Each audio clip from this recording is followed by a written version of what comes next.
आज देश के सबसे पुराने अर्धसैनिक बल का स्थापना दिवस है। इस मौके पर असम राइफल्स के पूर्व सैनिकों ने अपनी मांगों को लेकर राजधानी देहरादून में धरना प्रदर्शन किया। इससे पहले ये पूर्व सैनिक देश की राजधानी में भी धरना प्रदर्शन कर चुके हैं। लगातार सन 1965 से असम राइफल के सैनिकों की मांगे पूरी नहीं हुई हैं। दोहरे नियंत्रीकरण में कार्यरत ये कर्मचारी लगातार राजनीति का शिकार होते चले आए हैं।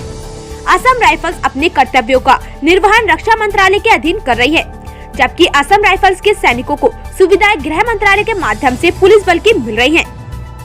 सुप्रीम कोर्ट तक के दरवाजे खटखटाने की नौबत आने के बाद भी सरकारें देश के रक्षकों की मांगों को नहीं मान रही हैं। वहीं सीडीएस बिपिन रावत, रक्षा मंत्री राजनाथ सिंह और तमाम असम राइफल्स के अधिकारियों से बातचीत करने के बाद देश के प्रधानमंत्री से भी पूर्व सैनिकों ने अपनी मांगों पर संज्ञान लेने की बात की है। साथ ही पूर्व सैनिकों ने बताया कि सैन्य शर्यता में असम राइफल सबसे बेहतर प्रदर्शन करती है। असम राइफल्स ने अभी तक कुल 184 चक्र अर्जित किए हैं, जिनमें से 4 अशोक चक्र और 35 कीर्ति चक्र और 140 शौर्य चक्र के साथ 5 वीर चक्र शामिल हैं।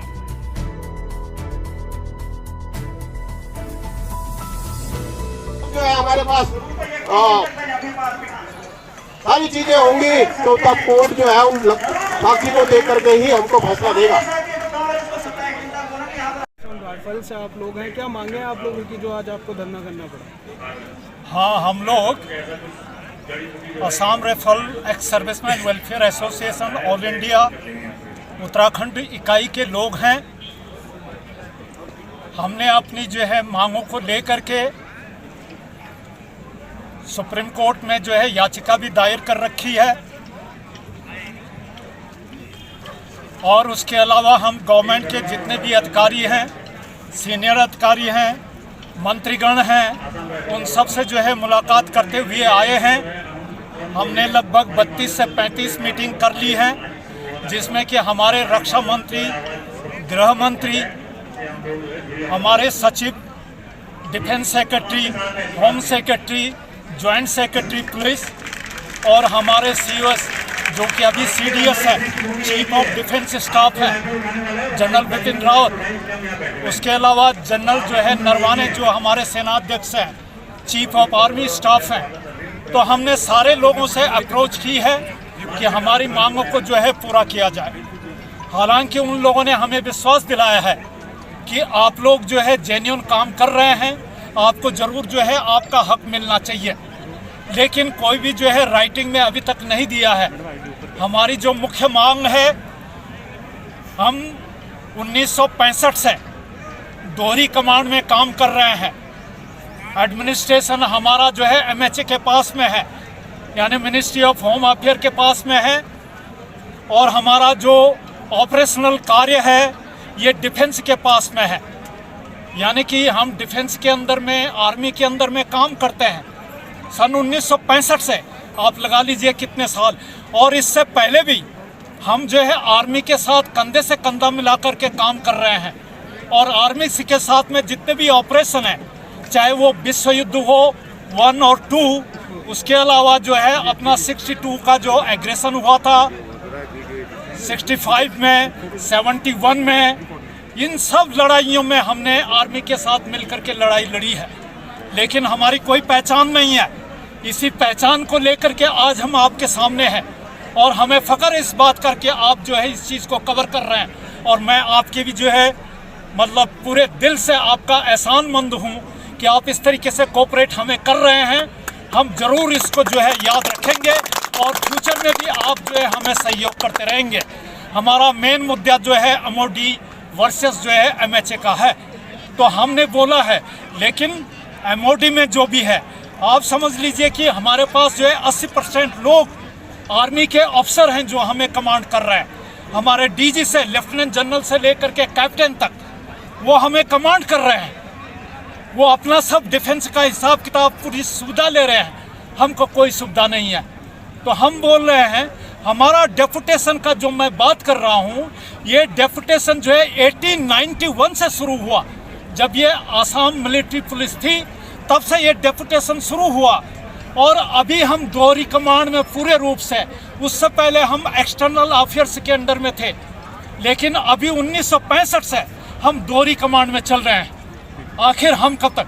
और हम लोग एनी रीजन में कन्फाइंड है, यानी कि हमारा जो डिप्लॉयमेंट है नॉर्थ ईस्टर्न रीजन, जिसको 7 सिस्टर भी कहते हैं, जो आसाम है, अरुणाचल प्रदेश है, मिजोरम है, मणिपुर है, मेघालय है, त्रिपुरा है, नागालैंड है, इसमें हम डिप्लॉयड हैं। हम पूरे हिंदुस्तान के लोग हैं, भर्ती होकर के पूरे कोने कोने से हिंदुस्तान से हम जाते हैं और हमको एक साथ जो है एनी रीजन में वहाँ कन्फाइन करके रखते हैं और हमसे ड्यूटी लेते हैं। हमें जनरल रावत जो है 3 कोर कमांडर कभी हुआ करते थे, जो कि दीमापुर रंगापारो में है, उनको पता है कि हम क्या ड्यूटी कर रहे हैं और उन्होंने हमें जो है आश्वासन दिया कि पक्का आपका हक बनता है।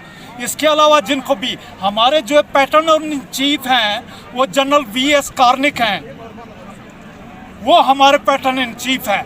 हमारे जो अध्यक्ष है वो कमांडेंट जो है LS यादव हैं और हमारे जनरल सेक्रेटरी जो है VT नायर हैं, जो कि ये प्रयास कर रहे हैं। अभी जो है हमारा मतलब है कि हम जंगल में एक साइड में पड़े हुए हैं, हमारा ऑल इंडिया में डिप्लॉयमेंट होना चाहिए, हमें आर्मी की सुविधा मिलनी चाहिए।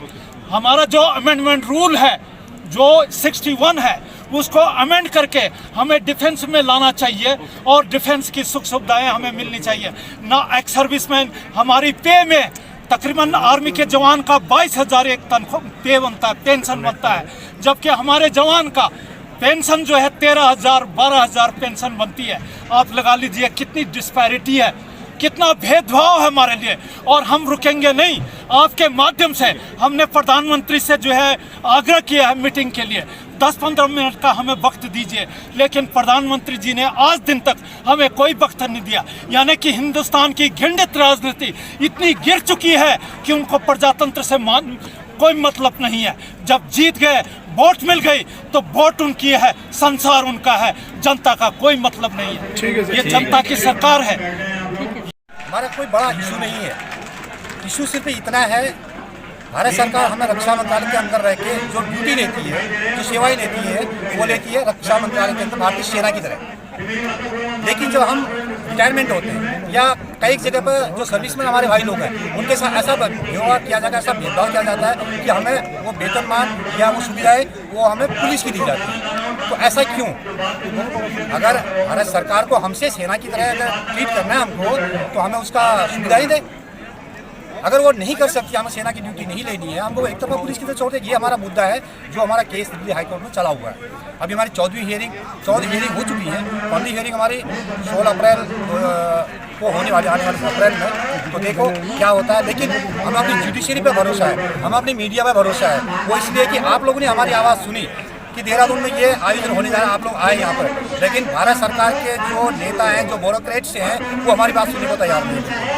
वो कहते हैं रोते रहो, कोई बात नहीं। हमारा मानना कुछ नहीं है, हमारी मांगे कुछ नहीं है। हमने भारत सरकार से कोई अलग से जियो नहीं मांगा है, कोई अलग से संविधान नहीं मांगा है। हमने मांगा है उचित, जैसा काम वैसा दाम, उचित काम के उचित दाम, हमने ये मांगा हुआ उचित। लेकिन भारत सरकार देने को मंजूर नहीं है, कोई भी नेता बात करने को मंजूर नहीं है। हमने पिछले 5 साल में हमारे जो ड्वेल कमांड का मुद्दा था, वो हमारा अभी 3 साल पूरे हो गए उसको, जो दिल्ली हाईकोर्ट में लंबित है अभी तक। उससे पहले हमारा संगठन 5 साल से बना हुआ है। हमने हाईकोर्ट में जाने के बाद, क्यों? असम राइफल हिंदुस्तान की एक ऐसी सेना है, सुसज्जित सेना है, मेडल से सेना है, मेडल से सुसज्जित है, अनुशासित सेना है। हमने अनुशासन के अनुरूप भी पहले हम नहीं गए कोर्ट में। हमने कहा हम सरकार के अगेंस्ट में नहीं जाएंगे। हम पूरे ही जितने भी नेता हैं, जितने भी ब्यूरोक्रेट्स हैं, उनसे मिले, उनसे अपनी बात रखी, लेकिन किसी ने हमारी बात नहीं सुनी। अंततः अपने अधिकारों के लिए, एक्स सर्विसमैन के अधिकार के लिए, असम राइफल के सैनिकों और एक्स सर्विसमैन के अधिकार के लिए हमें कोर्ट की शरण लेनी पड़ी। लेकिन अंत में हम आप ये मानते हैं, जुडिशरी पर हमें विश्वास है, हमें जरूर इसका फ़ायदा मिलेगा और भारत सरकार को हमें हमारे अधिकार देने पड़ेंगे। अगर वो अधिकार हमारे वो नहीं दे सकते जिस हिसाब से हमने ड्यूटी लेती है, तो हमें एक तरफा छोड़ दें। हमें ड्वेल कमांड का हमारा मुद्दा मेन है। अगर ड्वेल कमांड का हमारा ये सब मुद्दा सॉल्व हो जाता है, हमारा किसी को कोई शिकायत नहीं। उसका जिस स्टेज में वो रखेगी उस स्टेज में रहने को तैयार है। लेकिन भारत सरकार मानने को तैयार नहीं है। मैं आप लोगों का धन्यवाद करता हूँ।